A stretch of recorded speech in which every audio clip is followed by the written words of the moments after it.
So 2 years ago at D23, we had all kinds of brand new announcements that came out that were really exciting about new things on the horizon for Disney World, Disneyland, and our international parks beyond. And this year at D23 2026, while we got some key updates on some of the big projects that are coming on the horizon, as Jen said, this time Disney did something that we've really not seen them do at a D23 event before. Listen to what the fans want. So tonight, we're going to give our feedback on some of the biggest announcements that came out of the Parks panel at the D23 Ultimate Fan event this year, providing exactly what was announced, our insight into it, and what it all means for the Disney parks into the future. So sit back, relax, as we go through our thoughts of the D23 Parks panel for 2026.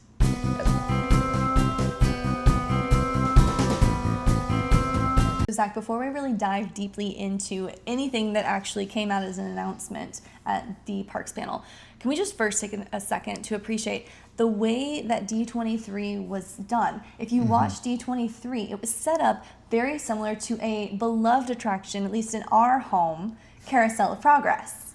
Yeah, that's one of our favorites, and of course, if you are a really devoted Disney fan, then you know it's currently down for refurbishment right now as they're updating the classic attraction to bring it more into the modern age. And like Jen said, immediately off the bat, you could tell that they were modeling this off of Carousel of Progress. It was actually the name of the showcase itself, with Neil Patrick Harris serving as our host, the father in this case, coming out and leading each section of the event with a different spiel of one of the scenes from the original Carousel of Progress. It was very similar to like a storyline format, almost talk show host format as well at points, which we really enjoyed just because it kind of kept that seamless storytelling piece that Disney is very well known for. And again, that just begins with that classic with Walt Disney's storytelling element. And I just really enjoyed that. Yeah, and it allowed Neil Patrick Harris to kind of put in some of his humor in there. Of course, if most of us probably know him from How I Met Your Mother, so adding a little bit of the ad-libbed humor and comedy in there, that was really appreciated, as well as some of the musical acts that came out that we'll discuss as we go through this. Some of them really tied into some of the announcements, but it was also fitting that the very first announcement we got was about Carousel of Progress. In this case, finding out who was going to be voicing Mother and Father in the updated version. This being Jamie Lee Curtis, Disney legend herself, and a very devoted Carousel of Progress fan who's tried for years to get a Carousel of Progress movie made. I would love to see that. Yeah, she will be the mother, and then the father is going to be Bryan Cranston. Now, some of you are probably thinking, wait, the guy from Breaking Bad? Yes, but if you are of an older generation, you also may know him as the dad from Malcolm in the Middle, so he definitely fits that fatherly comedic figure into this one. I'm excited to see what they can lend to these voices after we've had the same ones for quite some time. He also had a very heartwarming story at D23 about how he was so connected to this attraction and to the characters just because he had been able to kind of witness the World's Fair with Carousel of Progress when it first really came out. So to be able to have that kind of come full circle is really special. And we also got to look at one of the scenes that's going to be the 80s scene, where this time the mother, Sarah, as we most commonly know her as, is actually going to be the lead in this scene for the very first time. And it makes sense because the 80s was kind of the prop up of women in the workplace and stepping into the forefront. So she's going to be leading that scene. We got some concept art from that.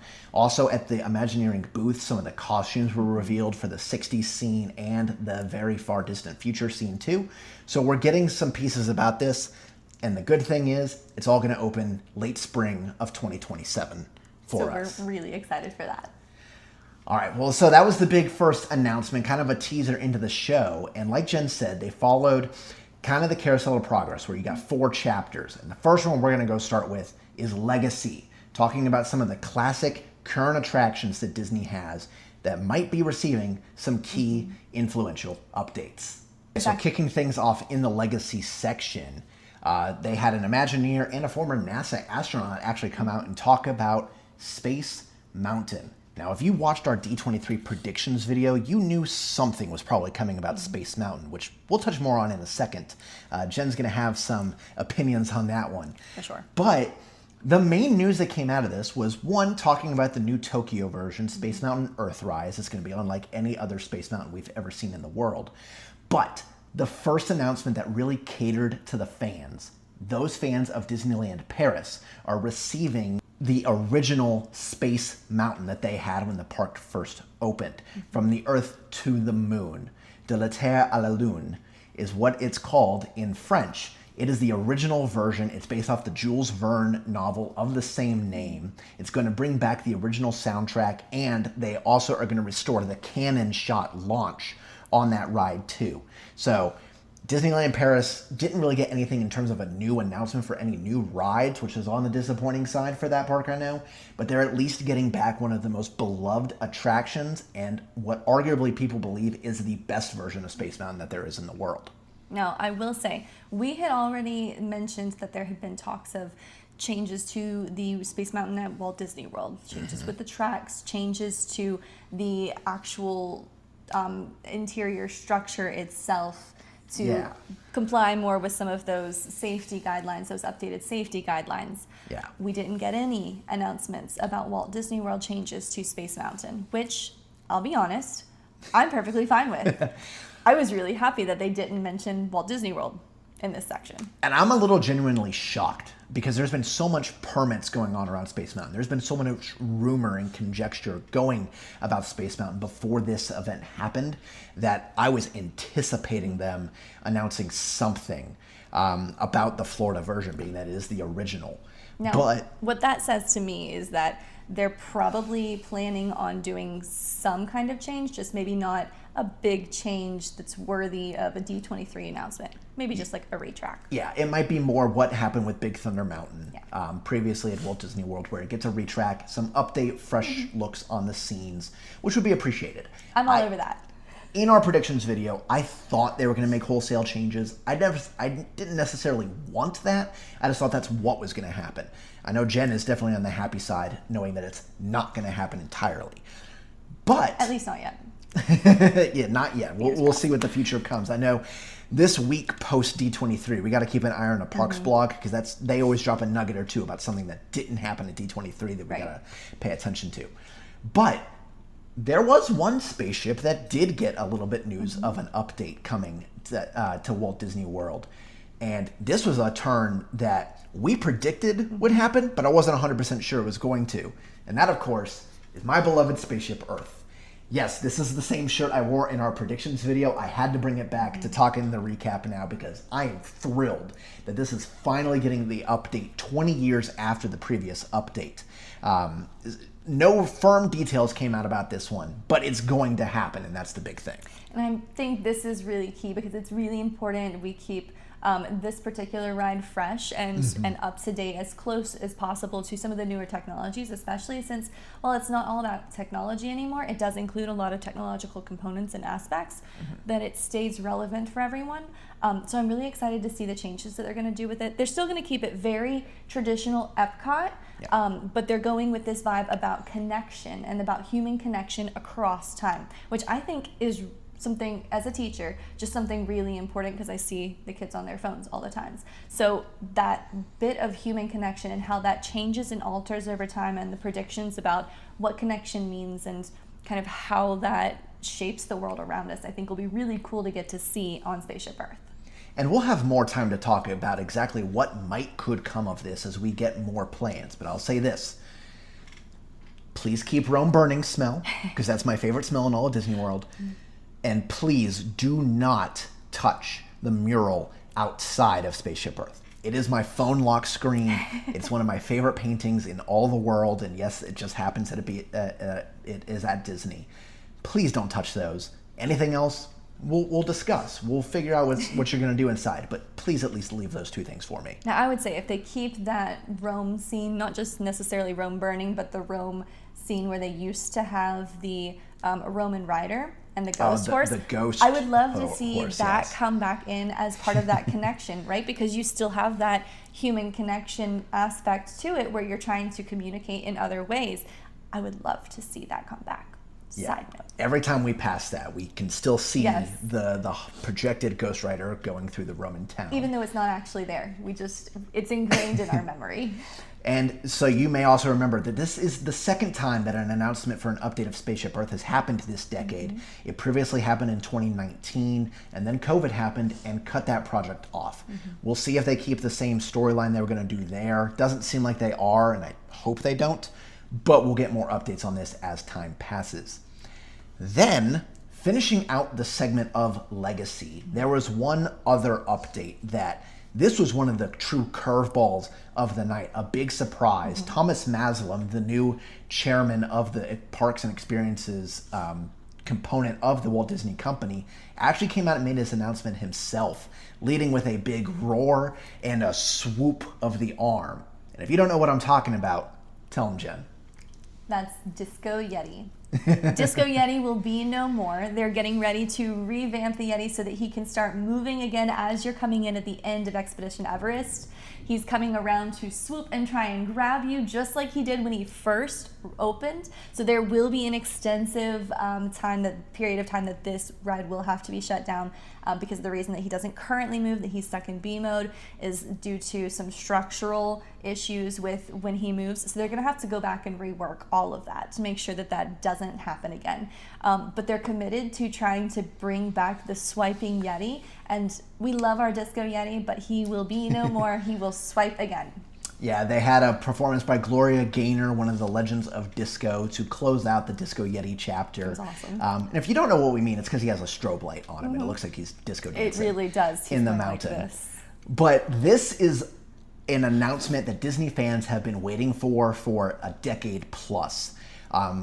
Really, we kind of had lost hope that this would ever happen because Joe Rohde, the legendary creator of Animal Kingdom and Expedition Everest, had basically come out and said that it just can't happen. Right. It would require too much downtime for it.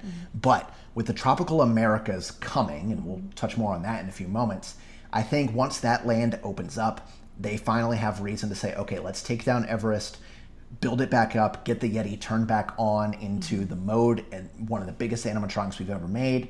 And then that ride will be fully fledged out again. So really excited that that's finally happening. I know I had a shocked face when that one was announced, audibly saying, oh, they're doing the Yeti, once that came on the screen, watching it on Disney+. So a lot of excitement from the Legacy section. Very much. But that concludes that chapter of our journey through the carousel of Disney updates. Next, we're going to move into the section known as Adventure. This is the section that we as Disney World Resort fans and as our home resort here in Florida, we didn't have as many announcements to enjoy. And it's not that we aren't excited about these, it's just that a lot of them had to do with Marvel, which means that they're going to be in Disneyland, which is fantastic for our Disneyland fans. And it's exciting for us when we get to go to Disneyland, but it's not as close, so we don't get to enjoy it as often as the things in Florida. So kind of jealous about these things.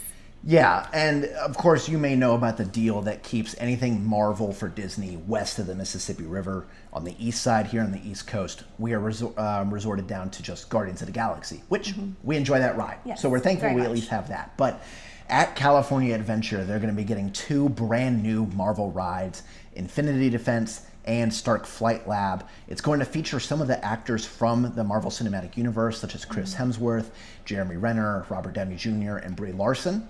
Going to go through some of their roles on this ride. And I'll say the Infinity Defense one looks pretty cool. It's going to be really big set pieces in there. There's a giant Mjolnir, Thor's hammer, if you don't exactly know how to say that one, that they're going to have in the ride. And we'll see what all comes of that. I know fans have really wanted updates to that area because Avengers Campus was kind of a letdown when it first opened. This was already announced back in 2024. It will be opening in early 2028. So some key updates there, clamoring to the fans out in California. And we're really excited to get to try this one when we do go out to Disneyland. That's in our, master list of vacation destinations. So our kids were really excited. They stayed up and watched the parks panel with us that night too, and they were excited to get to try this one too. So that'll be one to look forward to in the future. The one thing, though, that did intrigue me from the Disneyland section that was talked about here was a Coco ride. Again, this was announced back in 2024 as one of the swath of giant announcements that came out from the parks panel back then. But this is the first Coco experience in a Disney park anywhere. And this boat ride that's going to be really themed off of Pirates of the Caribbean in terms of the style of it looks beautiful. And Coco is one of our favorite Pixar movies. The music and the heart in it. It actually is one of our ones we like to watch at Thanksgiving, oddly enough, just because it has the family aspect in there. I'm going to be really excited to eventually go ride this ride just because it's such a movie that lends to having a ride-through attraction of it. Very much so. And to me, it's the music and the storyline and the colors within it are just so vibrant. They almost remind me of Small World in the way that it's just so bright and so colorful, and a variety of different scenes and ways that the colors all blend. And to me, that just takes me back to like a 90s vibe with like Pocahontas and all the different colors of the wind. And that's my favorite character of all time in my favorite movie. So I love that connection there. And the fact that it's going to be like a boat ride through everything, I think that's just going to be absolutely perfect and lends itself perfectly to the way the storyline is set up. And Disneyland has come out and confirmed that once Avengers is done, Coco is the next priority in terms of projects that are coming. There is another one that we did get word of that we're going to talk about later in our video that's going to be really exciting for Disneyland fans. But Coco is probably the next thing coming, so probably look at a 2029 release for that. All right, that thunder actually is a good segue into our next adventure, pun there, section that we're going to go through, this being exploration in some of the different areas that take us across the globe of the Disney parks. The exploration chapter of our journey at D23 really focused heavily on Animal Kingdom, the fourth park at Disney World, and the one that is going through the most extensive changes right now that presumably are going to be opening soon. So, the very first thing we got some word on, one of our 2024 announcements with some key updates. Jen is really jazzed about this one. Indiana Jones. Okay, so Indiana Jones, one of my all-time favorite movie series is, I love Harrison Ford in almost everything that he plays.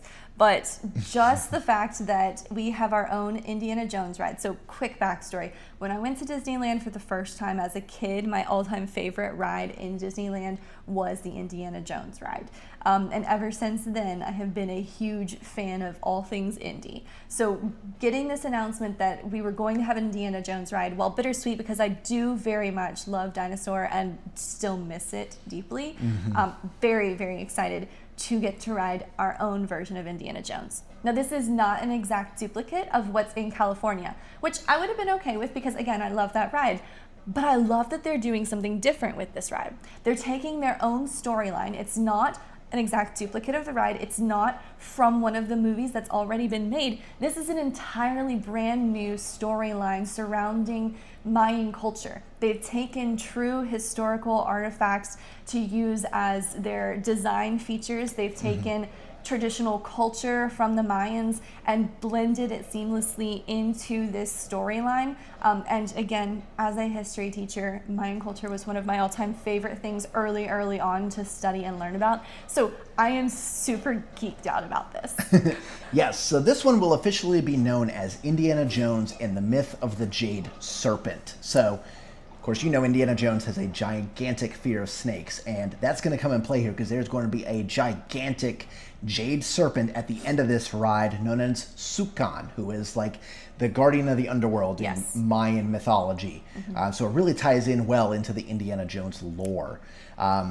We did not get an opening date for this one. I was kind of surprised about that, which tells me maybe this one got pushed a little bit. Might have a little bit more time that they need to work on, maybe some retracking or a little bit more finishing touches to make it really authentic. Yeah, but there's a lot that came out about this. Harrison Ford will be Indiana Jones, the model for this attraction for the very first time. The only one. So the only one in all of the world that will have Harrison Ford as Indy's model on the ride. So that's going to be exciting. It's going to be a much needed update to this area, something that will at least give people an idea of what this ride is once it opens up. Now, I will say one more thing. If you have seen all or most of the Indiana Jones movies and you've seen like the Crystal Skull #4. It's not my personal favorite. It just doesn't really follow as much of the true storyline as some of the earlier Indiana Jones movies. They did specifically mention at D23 this ride takes place before that somewhere movie. In the 50s is what they said, before Crystal Skull. So just so you've got that in your own chronological timeline of Indiana Jones lore. Now, speaking of some lore, one of the other attractions that's coming to Tropical Americas, and one I think that excites us the most as Disney fans in general, is El Carrusel de los Animalitos, the Carousel of Animals. And so this is all going to be Disney animals, a roster of 22, which you're going to see on your screen now, spanning multiple different franchises of Disney, including some real deep cuts in there. Bambi, you got Cusco from Emperor's New Groove, and one of the ones that we really had to do a double take and figure out who it was, it's the Prince of the Forest from Bambi. Bambi's dad. Yeah, most of you know him as Bambi's dad, but that's a real deep cut that has had no representation in the parks really before. So a lot of good collections here in the menagerie of what we're going to be able to ride on that carousel. You also have some newer favorites like Hey Hey. My personal favorite that I've already laid claim to when we go ride, Miko. I've told everyone in the family they're allowed to ride Miko once and then he's mine forever. So there's tons of others that you get to ride. There's Pua. You've got, let's see, who else do we have? Timon and Pumbaa and Simba. Or was it Nala? They did confirm it as Simba. Okay. There were some speculation it was between Nala. the two of them. But you've got some really classic characters, you've got some newer characters, and then, like Zach said, some of the deeper cut characters, which I think is really, really cool and special in the fact that you're kind of blending all of these together seamlessly into one kind of big happy family, so to speak, of all the different animals that have just kind of helped build Disney and all the Disney movies.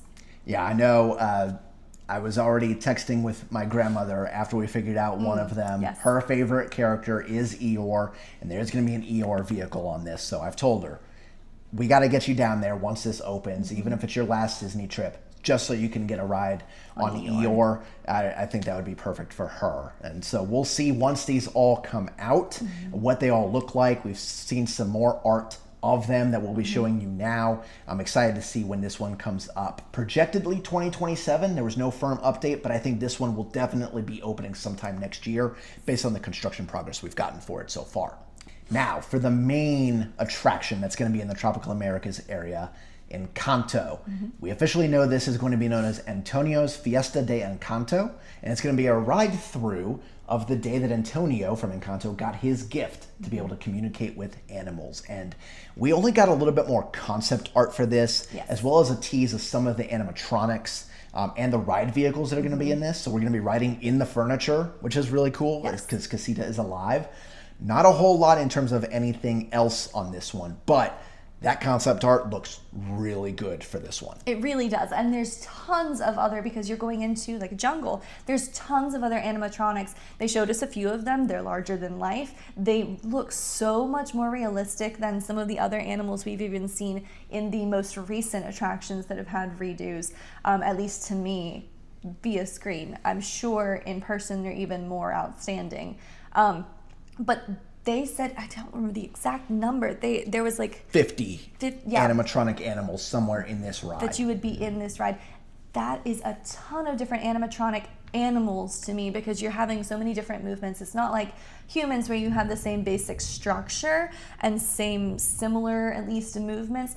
If you have 50 different types of animals, you could have everything from a lizard to a bird to a giant leopard, and they're all doing different things and they have different structures. And I think the ability to create a ride that's going to have so many different moving parts like that, plus the ride system itself, which I know you're going to talk about in a moment, that's just outstanding to me. I think this is going to be one giant knockout of the park. Incredible ride. I'm so excited for it. Yeah, everything we've seen leads us to believe this is going to be a new classic. And we didn't get a firm update on what the ride system is, but the concept art we got perfectly matches to a patent that was recently filed to where it's going to be like you're elevating kind of like an archway upstairs, like Casita has, but you're not even going to be moving. It's going to digitally warp around you in some way. We'll have to see once this ride debuts exactly how that works. But we've seen some of the animatronics. We know the original voiced cast is coming back to voice the characters for this as well. That is very important, something that Disney used to do in the day and then kind of fell off a little bit, so nice to see they're coming back to that. So we're going to see a lot from Encanto probably in the coming months, and hopefully this one hits a 2027 target date, but might be early 2028 now at this point as they continue through construction on this one. Then, moving on from Animal Kingdom, we took our way over into the Magic Kingdom, where construction has been rapidly increasing on Piston Peak National Park, the new area in Frontierland that will be home to Cars, where we finally got some firm details on the big rally race ride, as well as what the second ride is actually going to be too. So these rides really look fantastic the way they've got them all set up. The newest ride, I know you're going to talk a little bit more in detail about this. It's one that I think is going to be really exciting for kids of all ages, just because it's not going to have a height requirement. So this is going to be something fun that the whole family can really get to enjoy, which is really important, especially in the Magic Kingdom. Oh, and speaking of no height requirement, they did confirm Encanto will have no height requirement on it. So that is important for those of you with littles, like we had once upon a time as they continue to get bigger. It is important to have rides that you don't need a height requirement for, so everybody will be able to enjoy that. Right. For that new Cars ride that we got firm confirmation of what the second one is, it's a demolition derby style ride based off Miss Fritter from Cars 3. So this is going to be some version of like Rollicking Roadsters and Alien Swirling Saucers and the Baymax Happy Ride that's over like in Japan. A scrambler, but not really a scrambler. Yeah. Disney's version of scrambler. No firm footing on what exactly it's going to be like in terms of ride ability and playthrough, essentially. But we at least got some concept art that we can see exactly how this is going to look and entail based on the minds of the Imagineers. The biggest ride, though, that we knew exactly what it was, but now we have firm details of the story through it, is the Ridge Rally Run. So it's a rally race through the wilderness, all through the national parks. It's going to go through a few different stages, such as like a general forestation. Then you got some snow, you got some geysers in there as well too. It's going to be basically test track with a lot of bumps on it. Yes. So this is going to be one that's definitely more of a thrill ride without being like a too intense thrill ride. I don't think it'll be that intense. But more of like, again, your test track style thrill ride for your older kids that might be wanting just a little bit more, and especially if they really love cars or race cars or the franchise Cars in general. And one of the biggest things that came out of the Imagineering booth at D23 was the model for Cars Land. Looking at the model of this land, it's expansive, but to me, it encapsulates what the fans wanted. It fits Frontierland. It has that natural national park feel, but also different national parks. You have the forests, you have the waterfalls, you have the mountains, you have snow caps, you have geysers and rainbow caverns. Jen can talk to this a little bit more as a social studies teacher, knows her geography and her parks, but it's going to fit really well into that area. There's a lot of water and trees that are going to go up and help it fit in. Now, not just as a social studies teacher, but my parents took me when I was a kid on like a couple of trips to different national parks. And my favorite one was always one of the ones that we went out west, and you could go from one point to another point and you would go through all kinds of different scenery from the desert all the way up to the Rocky Mountains when it was snowing in June, which end the day was not my favorite thing because I was in high school and I wanted to be at the beach. But in hindsight, I really, really enjoyed that, being able to see that contrast, that stark contrast in such a tight location. So I think it's really going to be very representative of that Midwest and Southwest region where you can really drive just a couple of hours and go from one kind of scenery to another and be completely enveloped in something entirely different, showcasing the beauty of our national parks and really what we still have here in the United States and want to continue to have for future generations. Now, one other thing that model confirmed for us. If you remember back to our predictions video, we thought maybe we get that Haunted Mansion parlor. It's just bathrooms. Nothing too exciting. It's literally just bathrooms that are going to be outside the Haunted Mansion. So the construction that's going on now, bathrooms for the area. The final project we got updates on in this area, specific to Disney World, was another 2024 announcement. This Monstropolis, the themed area all towards Monsters, Inc. And this one came with a big surprise. It's opening early. This area, minus the door coaster as they continue construction on it, is going to open in 2027 with 2 new restaurants, a shop, and we finally know what is replacing Muppet Vision in the theater. Starting with our restaurants, we're going to really be diving into the one that everyone has been screaming for ever since Monsters, Inc. came out, and that is going to be Harryhausen's. So this is the one where they always said you could take your schmoopsy poo and have a nice date night out at Harryhausen's. So this is one that they've shown some of the animatronics. It looks incredible, that will actually be in the restaurant to really kind of fully put you into the movie itself. Yeah, you're going to have the sushi chef, kind of looks like an octopus. Yes. He's going to be there. His animatronics even already built out. Yes. We have video of that where he's built, he's ready to go in. They've put up the chopsticks on the outside of the building already, so this one is going to be coming sooner rather than later, and I'm excited to see what the menu is going to look like because they have confirmed it will have some different food on there than what we normally have. Of course, it's Monstropolis. It should be a little bit different. But it's also probably going to lean into that sushi feel as well, too. Yeah, that vibe at least. Then our next one's going to be a little bit more familiar. This is Archie's Scare Pig Pizza. This one's going to be taking the place of where Pizza Rizzo used to be. So it's going to be in the same house structure. And it, again, will be more familiar foods. I'm sure they will do some kind of different Monstropolis style take on different types of foods or different presentations with them just to give it that Monsters, Inc. vibe. But this should be a little bit more familiar and comfortable for your pick-your-eaters, for your kids. Yeah, and plus it's the Scare Pig. If any of you remember Monsters University, he was the little mascot that they tried to steal, cute. so good to see him coming back. And speaking of Monsters University, we have some of those characters are going to show up in the Welcome to Monstropolis stage show. We didn't get firm details of what exactly is going to be in the show. We got some concept art for it, but it will include the very first time that Randy Newman has done a song for a Disney Parks attraction. So he has done the song Welcome to Monstropolis for this one. It is replacing Muppet Vision, so it has a lot of big shoes to fill in this one. But I'm excited to see what they do with it and how they tie it into that land. They gave us a preview of the song too, and I actually really liked it. I thought it was cute, I thought it was catchy, I thought it was very classic, and more like an old school vibe, which is definitely my vibe anyway. So I was all over this song, and I'm really excited to kind of see it within the atmosphere itself. And again, we mentioned this is already going to be opening in 2027. This is ahead of schedule.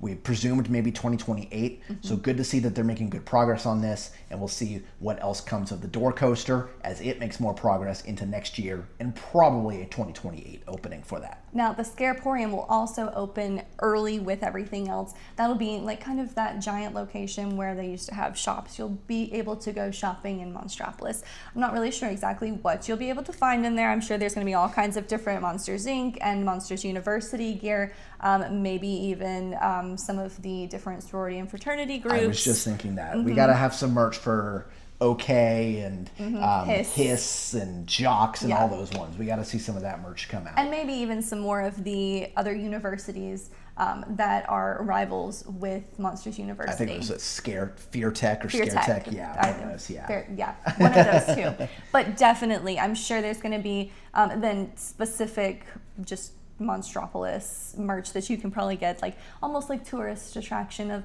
hey, I went to go see Monstropolis. I love Monstropolis. You know, I'm sure they'll come up with something cute like that, but that'll also open. Furthering our explorations, we actually did take a small trip out to Disneyland Paris again in their new park, Disney Adventure World. Well, not really new park, newly named park. Yes. Talking about the new Lion King ride that they're getting. So this was yet another 2024 announcement, the first Lion King ride anywhere in the world, showing some of the concept art with it, including a new take on the big battle between Scar and Simba at the end. And they showed concept art. You're going to have a big Scar animatronic on this one before the big drop at the end. Definitely. It looks really, really intimidating, not in like a scary way, but just like very powerful and he's being menacing. Yes, that's the right word. And being thrown just fully into the story, which I'm kind of jealous of because Lion King is my second favorite movie behind Pocahontas, and as a kid always wanted a Pocahontas and a Lion King ride, and I never got either. And we have Festival of the Lion King, which I love, absolutely adore. However, I would love to be able to go do this ride. So Disneyland Paris is definitely on our bucket list, so we can go to both parks and hit this attraction up as soon as possible. Yeah, we'll have to go out there at some point by the end of the decade whenever this one does open up and see what else maybe that Adventure World gets, because they got some open spaces there for some new projects. But maybe this one even makes its way to Animal Kingdom. There have been some rumors of that. I don't exactly know where you'd put it. I don't either yet. Unless you took out Cali River Rapids and reworked that park, but we'll see what comes down the line. Yeah. Animal Kingdom has enough going on right now as it is. Rounding out the exploration side of the chapters for the Carousel of Progress stage as we went through D23, we actually touched a little bit on Disney Cruises. Now, they revealed who the main characters are going to be featured on the Disney Believe, the new ship that will embark on its first voyage in 2027. On the stern is going to be Tinkerbell. On the bow is going to be Buzz and Woody. And the Grand Atrium statue is going to be Moana. So these are going to be, it's quite a collection of characters. You know, they all come from different backgrounds and such. But Moana is going to be the Grand Atrium. There was some concept art for her that came out. You can see some of the Moana details in the background on the staircase. That's fantastic. It's going to look really pretty. We will know more about the Believe. There's going to be a media preview of it coming up in October, where we'll get more details on that, probably in terms of the restaurants, the venues, the shows, things like that. Now, each of these characters that was chosen for different parts of the ship, even though they don't seem like they kind of go together, they do all still fit that core concept of believe. Belief in themselves, believe in magic, belief in something, in friendship, in that power. So they're holding to that really core concept of Believe, the name of the ship. Now there's another new set of class of ships that was announced, not a whole lot of firm details on yet either, that I'm really excited to get more details on eventually. This is a new class of ships that's not quite as large as the Fantasy, not quite as small as the Magic. This is going to be somewhere in between, which will allow those ships to go to new destinations that some of the other ships can't quite travel into because their waterways are a little bit more narrow. So you'll have more options of different itineraries, which I think is going to be really exciting and sets them definitely more apart from some of those other cruise lines that are trying to go bigger and broader as they build more ships. I kind of like a little bit more homey vibe and being able to go and really get deep into the culture of different places as you go explore. Yeah, so we'll see when those ships come out. They are all supposed to be at sea by the end of 2030, so just a few years away from seeing what those ones will be. All right, and where we're going to end the night in our final chapter of this Carousel of Progress around the Disney parks is going to be with Villains Land. Now, Villains Land was announced as a giant blue sky idea in the last D23 a couple of years ago. We got some new concept art and some more full details about attractions that are going to be in this particular land, and even the backstory to this land, which actually was really pretty cool.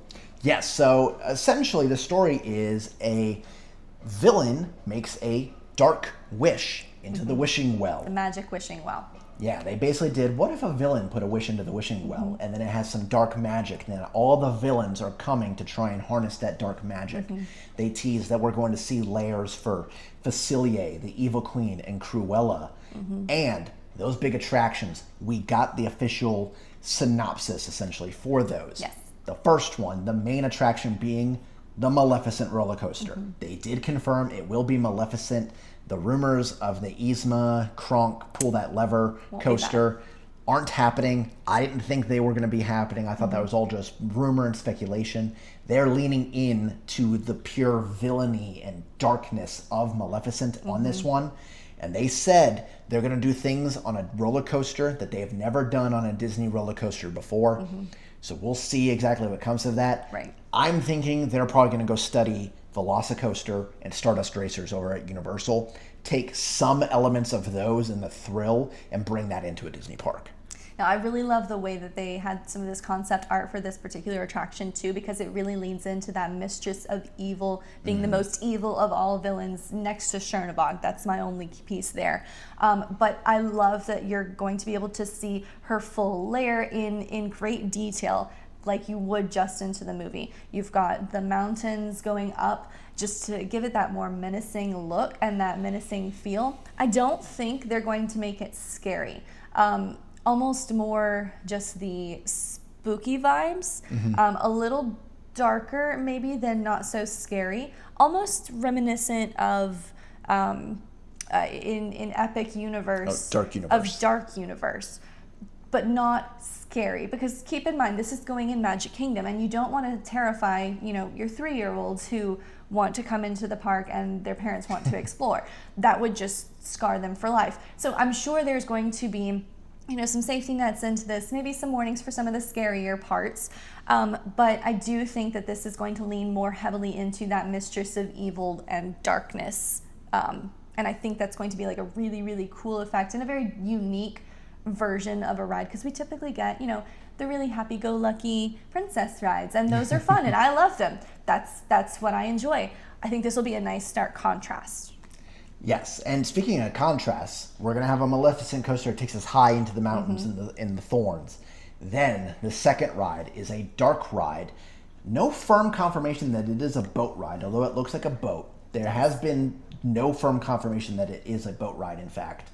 We're going to go under the catacombs of the Evil Queen's castle, and we're going to take a ride through the eyes of the magic mirror, which will tie in a lot of villains. So expect to see a ton of animatronics of your favorite villains on this. We're thinking Ursula, the Evil Queen, Cruella, Jafar, and a whole bunch of others. This is going to bring all of them together in one place.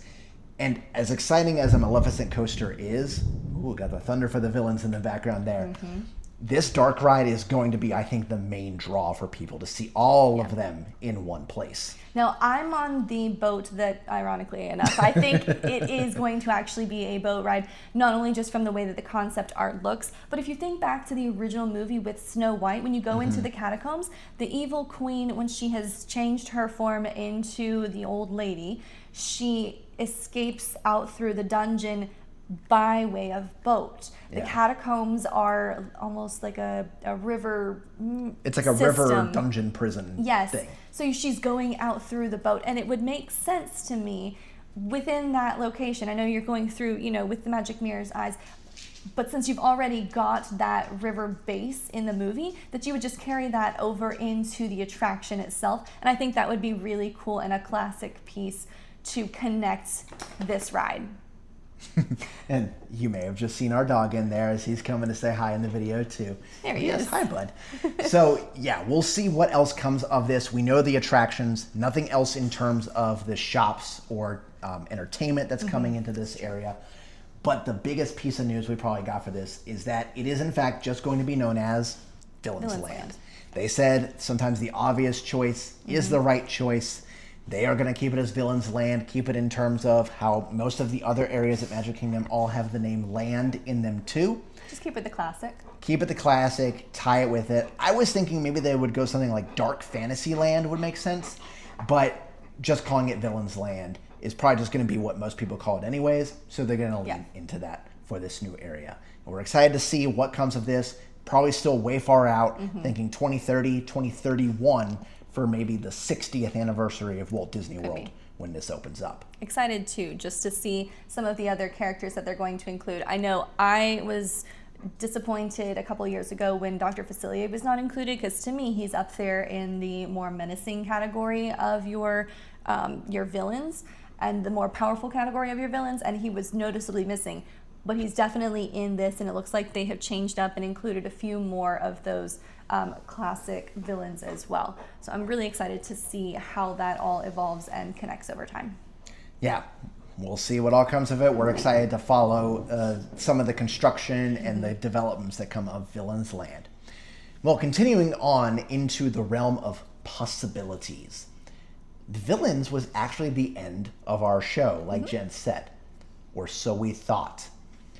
For years, fans have clamored for a few different announcements. We've already talked about they're fixing the Yeti. Spaceship Earth is getting redone.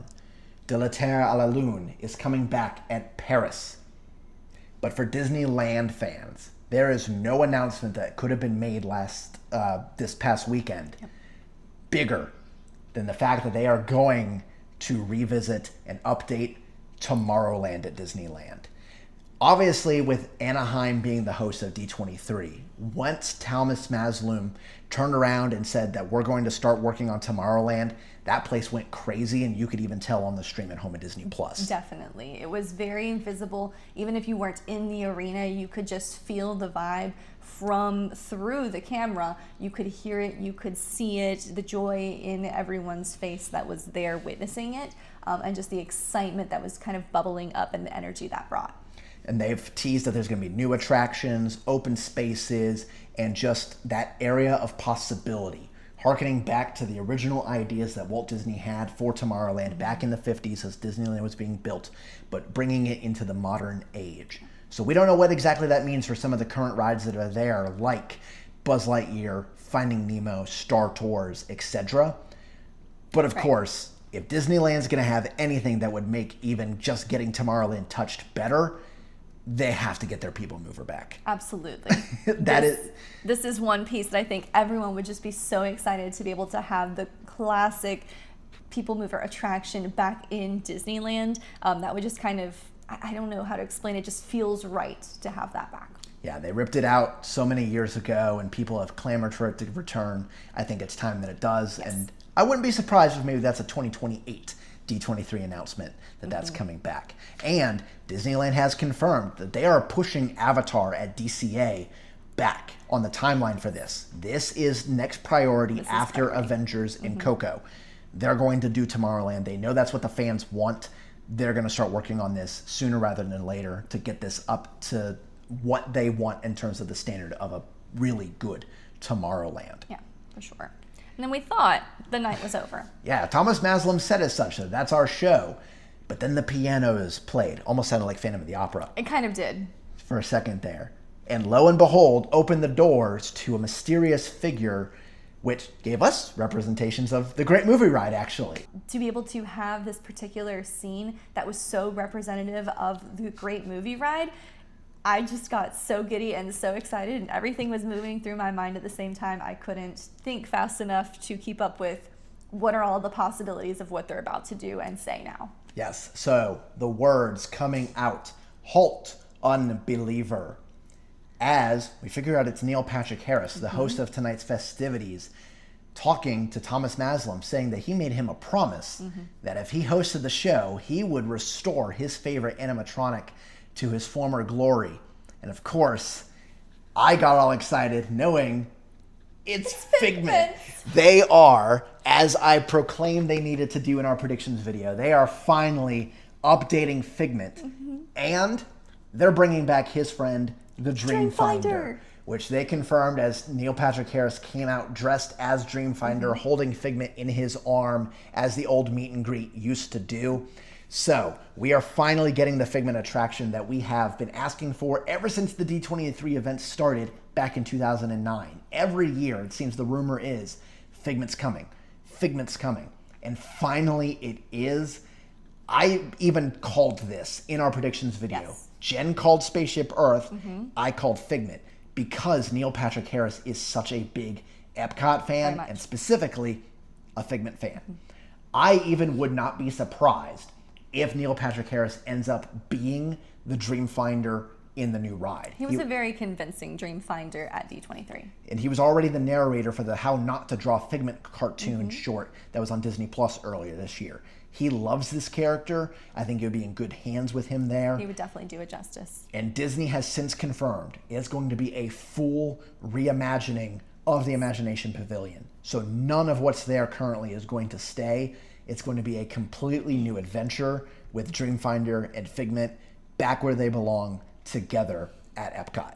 We're really excited about this one. So I know, Zach, you don't remember almost anything about the original attraction. I remember a little bit, and I more than anything, I remember the feeling that I was left with after riding the attraction, and different parts of the scenes, but the feeling of Dreamfinder together with Figment. So being able to see them, I'm gonna get teary-eyed, getting to see them again together at D23 got me so excited that you're gonna get to see that, and our kids are gonna get to see that and witness it and live that same excitement that I had as a kid.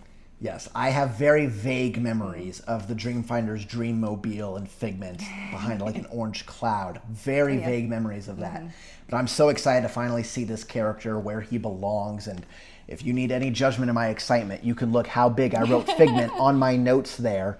He was jumping up and down, squealing around the house when they announced Figment. Almost like the Steelers had just won the Super Bowl. And I think, honestly, this was my Disney Super Bowl. This was the thing I've wanted for so long, to finally get Figment coming back with the Dreamfinder.